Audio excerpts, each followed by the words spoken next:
Hello, welcome to music for everyone. Music for every വണ്ണിൻ്റെ പുതിയൊരു എപ്പിസോഡിലേക്ക് എല്ലാവർക്കും ഒരിക്കൽ കൂടി സ്വാഗതം. കഴിഞ്ഞ എപ്പിസോഡിൽ നമ്മൾ സി മേജർ കോഡിനെ കുറിച്ചും അതിൻ്റെ റിലേറ്റീവ് മൈനറിനെ കുറിച്ചും കുറച്ച് കാര്യങ്ങൾ മനസ്സിലാക്കിയിട്ടുണ്ടായിരുന്നു. ഈ ഒരു എപ്പിസോഡിൽ നമുക്ക് മൈനർ കോഡ് എന്താണെന്നും എങ്ങനെയാണ് മൈനർ സ്കെയിൽ ഫോം ചെയ്തിരിക്കുന്നത് എന്നതിനെ കുറിച്ചൊക്കെ കുറച്ച് ഡീറ്റെയിൽ ആയിട്ട് പഠിക്കാം. നമുക്കറിയാം എ മൈനറാണ് സി മേജർ കോഡിൻ്റെ റിലേറ്റീവ് മൈനർ. പിന്നെ നമുക്ക് സബ്സ്റ്റിറ്റ്യൂട്ട് കോഡ്സ് ഉള്ളത് ഏതൊക്കെയാണ്? ഡി മൈനർ ഉണ്ട്, പിന്നെ ബി ഡിമിനിഷ്ഡ് ഉണ്ട്, പിന്നെ ഇ മൈനർ ഉണ്ട്. ഇതൊക്കെ നമ്മൾ കഴിഞ്ഞ ക്ലാസ്സിൽ സംസാരിച്ച കാര്യങ്ങളാണ്. ഓക്കെ, ഇനി എങ്ങനെയാണ് എ മൈനർ സ്കെയിൽ ഫോം ചെയ്തിരിക്കുന്നത് എന്ന് നമുക്ക് നോക്കാം. ഈ pure natural minor C major സ്കെയിലുള്ള അതേ നോട്ടുകൾ തന്നെയാണ് ഫോളോ ചെയ്യുന്നത്. അതുകൊണ്ട് തന്നെയാണ് ഇതിനെ പ്യൂർ നാച്ചുറൽ മൈനർ എന്ന് വിളിക്കുന്നത്.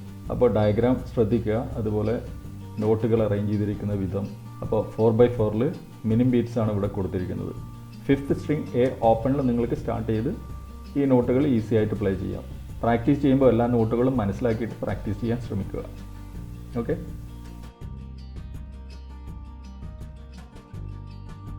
ഇതാണ് ഹാർമോണിക് മൈനർ. അപ്പോൾ നാച്ചുറൽ മൈനറും ഹാർമോണിക് മൈനറുമായിട്ടുള്ള വ്യത്യാസം, ഹാർമോണിക് മൈനറിൽ ജി നാച്ചുറലിന് പകരം ജി ഷാർപ്പ് നോട്ടാണ് ഉപയോഗിക്കുന്നത്, അസെൻഡിങ്ങിലും ഡിസെൻഡിങ്ങിലും. അത് ശരിക്കും മനസ്സിലാക്കുക. അപ്പോൾ ഒരു നോട്ട് ചേഞ്ച് ആകുമ്പോഴുള്ള സൗണ്ട് വേരിയേഷൻ നമ്മൾ ശരിക്കും മനസ്സിലാക്കുക. ഓക്കെ,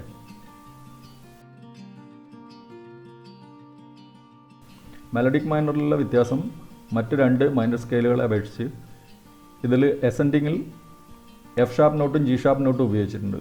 ഡിസെൻഡിങ്ങിൽ എഫ് നാച്ചുറലും ജി നാച്ചുറലുമാണ് ഉപയോഗിച്ചിട്ടുള്ളത്. അപ്പോൾ ഇവിടെ വരുന്ന മാറ്റങ്ങളും മനസ്സിലാക്കിയിട്ട് പ്രാക്ടീസ് ചെയ്യുക.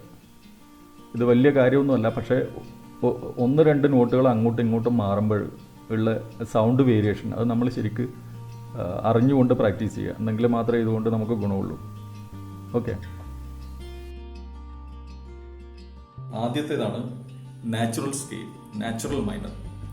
ഈ നാച്ചുറൽ മൈനർ എന്ന് പറയുമ്പോൾ നമ്മൾ സി മേജർ സ്കെയിലുള്ള അതേ നോട്ടുകൾ തന്നെയാണ് നാച്ചുറൽ മൈനറിലും പിന്നെ ഫോളോ ചെയ്യേണ്ടത്. അതായത് നമ്മളിപ്പോൾ C D E F G A B C, ഇതാണ് സി മേജർ സ്കെയിൽ.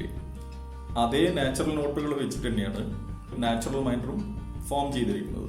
അപ്പോൾ എങ്ങനെയാണ് വരിക? A B C D E F G A, ഇതാണ് നാച്ചുറൽ മൈനർ എന്ന് പറയുന്നത്. അപ്പോൾ ഇതിൽ ഷാർപ്പ് നോട്ടോ അല്ലെങ്കിൽ ഫ്ലാറ്റ് നോട്ടോ ഒന്നും നമുക്ക് ഉണ്ടാവില്ല. അടുത്ത മൈനർ സ്കെയിലാണ് ഹാർമോണിക് മൈനർ. ഹാർമോണിക് മൈനർ എന്ന് പറയുമ്പോൾ ജി നോട്ടിന് പകരം നമ്മൾ ജി ഷാർപ്പ് നോട്ട് വായിക്കണം. അത് ആരോഹണ ക്രമത്തിലും അവരോഹണ ക്രമത്തിലും ജി ഷാർപ്പ് നോട്ട് അതുപോലെ ഫോളോ ചെയ്യും. അപ്പോൾ എങ്ങനെയാ വരിക? A B C D E F G sharp A ആണ് വരിക. അതുപോലെ തന്നെ തിരിച്ചു പോകുമ്പോഴും അവരോഹണ ക്രമത്തിൽ നമ്മൾ പ്ലേ ചെയ്യുമ്പോഴും A G sharp F E D C B A അങ്ങനെയാണ് വരിക. ഇതാണ് രണ്ടാമത്തെ മൈനർ, ഹാർമോണിക് മൈനർ. മൂന്നാമതായിട്ടുള്ള മൈനർ കോഡ്, മൈനർ സ്കെയിലാണ് A melodic minor. A melodic മൈനറിൽ ഉള്ള വ്യത്യാസം, അതായത് നിങ്ങൾ പ്രാക്ടീസ് ചെയ്യുമ്പോൾ ഈ 3 സ്കെയിലുകളും അതിൻ്റെ അറേഞ്ച്മെന്റ്സ് എങ്ങനെയാണ്, അതിലുള്ള സ്കെയിൽ നോട്ടുകൾ എങ്ങനെ സൗണ്ട് ചെയ്യുന്നു, അതായത് നമ്മൾ പ്ലേ ചെയ്യുമ്പോൾ കേൾക്കണം, നന്നായിട്ട് കേൾക്കണം, ഓരോ നോട്ടും എങ്ങനെ സൗണ്ട് ചെയ്യുന്നു. അല്ലെങ്കിൽ ഒരു നോട്ട് ഇപ്പം ജി എങ്ങനെ സൗണ്ട് ചെയ്യുന്നു, അടുത്ത ജി ഷാർപ്പ് നോട്ട് അടുത്ത ഫ്രെറ്റിലാണ് ജി ഷാർപ്പ് നമുക്ക് കിട്ടുക. അതായത് ജി ഷാർപ്പ് എങ്ങനെ സൗണ്ട് ചെയ്യുന്നു, എഫ് ടു ജി എങ്ങനെ സൗണ്ട് ചെയ്യുന്നു, എഫ് ടു ജി ഷാർപ്പ് എങ്ങനെ സൗണ്ട് ചെയ്യുന്നു. ഇതൊക്കെ നമ്മൾ പ്രാക്ടീസ് ചെയ്യുമ്പോഴും മനസ്സിലാക്കേണ്ട കാര്യങ്ങളാണ്. അപ്പോൾ മെലഡിക് മൈനറിന്റെ അറേഞ്ച്മെന്റ്സ് എങ്ങനെയാണെന്ന് നമുക്ക് നോക്കാം. മെലഡിക് മൈനർ അറേഞ്ച് ചെയ്തിരിക്കുന്നത് നമ്മൾ ആരോഹണത്തിൽ എഫ് ഷാർപ്പ് നോട്ടും ജി ഷാർപ്പ് നോട്ടും ഉപയോഗിച്ചിട്ടുണ്ട്. പിന്നെ അവരോഹണം, അതായത് ഡിസെൻഡിങ്ങിൽ നമ്മൾ തിരിച്ച് നാച്ചുറൽ സ്കെയിലിലേക്ക് തന്നെ പോകും. അപ്പോഴെങ്ങനെയാ വരിക? A B C D E F sharp G sharp A. തിരിച്ചു പോകുമ്പോൾ, അതായത് അവരോഹണ ക്രമത്തിൽ വരുമ്പോൾ A G F E D C B A ഇങ്ങനെയാണ് വരിക.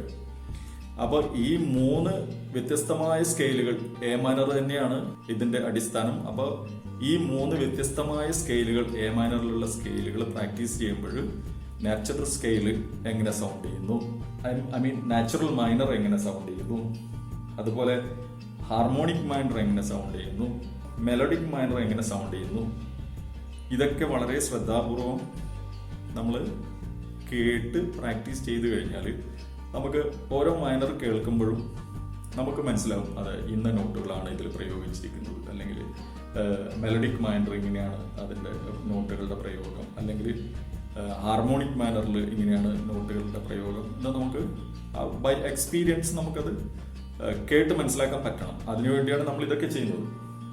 ഓക്കെ, ഇതൊക്കെയാണ് ഈ മൈനർ സ്കെയിലുമായിട്ട് ബന്ധപ്പെട്ട് വളരെ ഇമ്പോർട്ടൻ്റ് ആയിട്ട് പറയാനുള്ള കാര്യം. ഇതൊക്കെ നിങ്ങൾ തുടക്കത്തിൽ കേട്ട് ശീലിച്ചു കഴിഞ്ഞാൽ പിന്നെ നമ്മൾ അടുത്തൊരു സ്കെയിൽ ഗ്രൂപ്പിലേക്ക് അല്ലെങ്കിൽ കോഡ് ഗ്രൂപ്പിലേക്ക് പോകുമ്പോൾ നമുക്ക് കാര്യങ്ങളൊക്കെ ഈസി ആയിട്ട് മനസ്സിലാക്കാൻ പറ്റും. അതാണ് ഇതിൻ്റെ വേറൊരു പ്രത്യേകത. അതുകൊണ്ട് ഈ തരുന്ന കാര്യങ്ങളൊക്കെ നിങ്ങൾ വളരെ ഭംഗിയായിട്ട് ഞാൻ പറയുന്നത് പോലെ പ്രാക്ടീസ് ചെയ്ത്, അതുപോലെ എപ്പോഴും പ്രാക്ടീസ് ചെയ്യുമ്പോഴും നിങ്ങൾ ഇൻസ്ട്രുമെന്റ് ട്യൂൺ ചെയ്തതിന് ശേഷം മാത്രം പ്രാക്ടീസ് ചെയ്യുക. അല്ലാതെ നമ്മുടെ ആഴ്ചയിൽ അല്ലെങ്കിൽ കൊല്ലത്തിൽ ഒരു പ്രാവശ്യം ഗിറ്റാർ ട്യൂൺ ചെയ്തിട്ട് കാര്യമില്ല. നമ്മൾ എപ്പോഴും പ്രാക്ടീസ് ചെയ്യുമ്പോഴും ട്യൂൺ ചെയ്തതിന് ശേഷം മാത്രം നമ്മുടെ ഇൻസ്ട്രുമെന്റ്, അത് ഏത് ഇൻസ്ട്രുമെന്റ് ആയി കഴിഞ്ഞാലും ട്യൂൺ ചെയ്തതിന് ശേഷം മാത്രം നമ്മൾ പ്രാക്ടീസ് ആരംഭിക്കുക.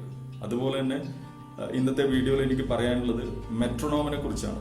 ചില ആളുകൾക്ക് കീബോർഡോ അതിനുള്ള സൗകര്യങ്ങളോ ഉണ്ടായി എന്ന് വരില്ല. അപ്പോൾ ഒരു ഐഡിയ തരാം. അത് നിങ്ങൾ നിങ്ങളുടെ മൊബൈലിൽ NCH മെട്രോണോം ഡൗൺലോഡ് ചെയ്ത് നിങ്ങൾക്ക് അത് ഉപയോഗിക്കാം. വളരെ സിമ്പിൾ ആയിട്ടുള്ള ഒരു സംഗതിയാണ്. അതിന്റെ ബീറ്റും കാര്യങ്ങളും എല്ലാം അതിൻ്റെ അത് വളരെ ഡീറ്റെയിൽ ആയിട്ട് കൊടുത്തിട്ടുണ്ട്. അത് ഞാൻ നിങ്ങൾക്ക് ഈ വീഡിയോയിൽ അതുകൂടി കാണിച്ചു തരാം. ഇനി നമുക്ക് ഓരോ മൈനർ സ്കെയിലും എങ്ങനെ പ്ലേ ചെയ്യാം എന്നതിനെ കുറിച്ച് നോക്കാം. ട്യൂട്ടോറിയൽ കാണാം. വളരെ ശ്രദ്ധാപൂർവം കേൾക്കുക, അതുപോലെ പ്രാക്ടീസ് ചെയ്യാൻ ശ്രമിക്കുക.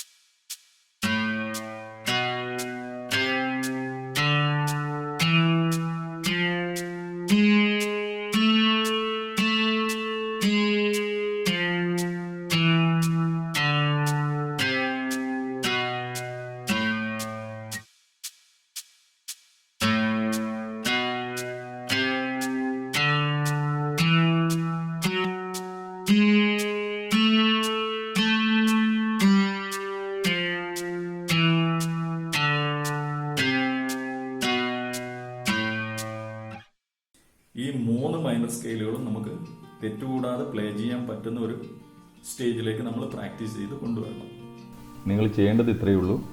ഗൂഗിൾ പ്ലേ സ്റ്റോർ ഓപ്പൺ ചെയ്തതിന് ശേഷം tempo perfect metronome software V4.09 type ചെയ്ത് കൊടുത്തു കഴിഞ്ഞാൽ ആ മെട്രോണോംസിൻ്റെ ഒരു ലിസ്റ്റ് വരും. അതിൽ ഏറ്റവും മുകൾ ഭാഗത്തായിട്ട് നിങ്ങൾക്ക് ടെമ്പോ പെർഫെക്റ്റ് മെട്രോണോം സോഫ്റ്റ്വെയർ ഇത് കാണാം. ഇൻസ്റ്റാൾ ചെയ്യുക, ഇത്രയേ ഉള്ളൂ. ഇൻസ്റ്റാൾ ചെയ്തതിന് ശേഷം ഈ 175 ഒരു ബോക്സ് കാണിച്ചിട്ടുണ്ട്. അതിൽ നിങ്ങൾക്ക് ഇഷ്ടമില്ല ടെമ്പോ അപ്ലൈ ചെയ്യുക. അടുത്തത് മെഷർ എന്ന് എഴുതിയതിന് നേരെയുള്ള ബ്ലൂ ബട്ടണിൽ ക്ലിക്ക് ചെയ്ത് കഴിഞ്ഞാൽ വീണ്ടും ഒരു ലിസ്റ്റ് കാണിക്കും. അപ്പോൾ അതിൽ നിങ്ങൾക്ക് ഏത് ടൈപ്പ് ഓഫ് ബീറ്റ്സാണ് വേണ്ടത്, 3/4 വേണോ, 2/4 വേണോ, 4/4 വേണോ, അത് നിങ്ങൾക്ക് അവിടെ സെലക്ട് ചെയ്ത് കൊടുക്കാം. പ്ലേ ചെയ്യിക്കുക. That's all. മറ്റൊരു വീഡിയോയുമായി വീണ്ടും കാണാം. Till then good bye.